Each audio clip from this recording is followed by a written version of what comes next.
పేరు శ్రీ యువరాణి. మేము హీరో ఫైనాన్స్ దగ్గర నా పేరు శ్రీ యువరాణి, అక్కన్గారిపల్లి.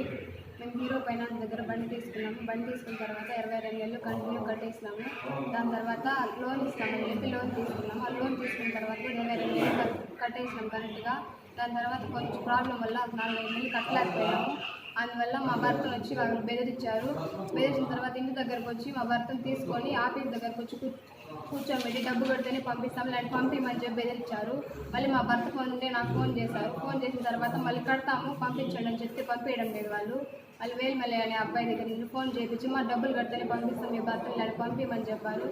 ఇప్పుడల్లా కట్టలేము, కొంచెం టైం ఏంటి కడతామని చెప్తే అట్ట కాదని చెప్పి వాళ్ళు బెదిరించి ప్రెజర్ పెట్టి అక్కడే కూర్చోబెట్టుకున్నారు. మళ్ళీ నేను పోయిన తర్వాత నువ్వు ఇక్కడే ఉండమ్మా, మీ భర్త పోయి డబ్బులు తెచ్చి కట్టాము, నువ్వు పంపిస్తాము లేని పంపిము, అంతవరకు నువ్వు ఇక్కడే ఉండి మంచి భోజనం పెట్టి చూసుకుంటారని నేను ఇబ్బంది లేదు, మీ భర్త పోయి డబ్బులు తీసుకురాని నేను చెప్పినారు. ఇప్పుడు కట్టలేమని చెప్తే కానీ మమ్మల్ని ప్రెజర్ పెట్టి ఆడే ఒక గంట సేపు కూర్చొని పెట్టుకొని అక్కడే ఉండని చెప్పినారు.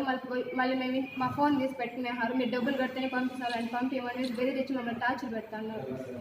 జీడినెల్లూరులో పోయి కంప్లైంట్ ఇస్తే మేము బాధ ఇదనుకోలేక అడిగి కంప్లైంట్ ఇచ్చినాక ఇక్కడ కాదమ్మా జరిగింది మరుసటి రోజులన్నీ మనం మాట్లాడతామని మేడము అక్కడ పోయి మాట్లాడిన తర్వాత మళ్ళీ 10:30 మాట్లాడిన తర్వాత ఇక్కడ కాదమ్మా ఇష్యూ జరిగింది చిత్తూరులో జరిగింది కాబట్టి అక్కడే పోయి కంప్లైంట్ ఇచ్చుకొని అక్కడే మాట్లాడుకోండి అని చెప్పారు. అక్కడ కంప్లైంట్ ఇచ్చి అక్కడ మాట్లాడిన తర్వాత వాళ్ళు సాయంత్రంగా పిలిపించి మాట్లాడించారు. మళ్ళీ మరుసటి రోజు రమ్మని చెప్పారు. మాట్లాడించిన తర్వాత మీరు డబ్బులు తీసుకున్నారు కాబట్టి కట్టేసి అనుకోండి అని చెప్పి వాళ్ళు అట్టే మాకు ఏం న్యాయం చేయకుండా వాళ్ళ పక్కే మాట్లాడి ఇప్పుడుకిప్పుడే కట్టండి అని చెప్పి బెదిరించారు. వాళ్ళు ఇద్దరు కలిసి డబ్బులు కట్టేయండి అని చెప్పి మమ్మల్ని బెదిరించి ఇదంతా అన్నారు. పోలీస్ వాళ్ళు ఇక్కడ ఫైనాన్స్ ఏజెన్సీ వాళ్ళు బెదిరించి డబ్బులు కడితేనే ఇది డబ్బులు కట్టకపోతే వాళ్ళ దగ్గరికి పోయినా కానీ 1 టౌన్ పోలీస్ స్టేషన్ దగ్గరికి మా పక్కే మాట్లాడకుండా వాళ్ళ పక్కే మాట్లాడుకొని మీరు తీసుకుని వాళ్ళకి కాబట్టి వాళ్ళతోనే మాట్లాడుకొని కాంప్రమైజ్ అయిపోయి ఇదేనని చెప్పి వాళ్ళ పక్కే సపోర్ట్ వచ్చి మా పక్కే సపోర్ట్ రావడం లేదు. మేమేం చేసుకోవాలి న్యాయం చేయలేక ఇక్కడికి వచ్చి న్యాయం అడుగుతున్నాము.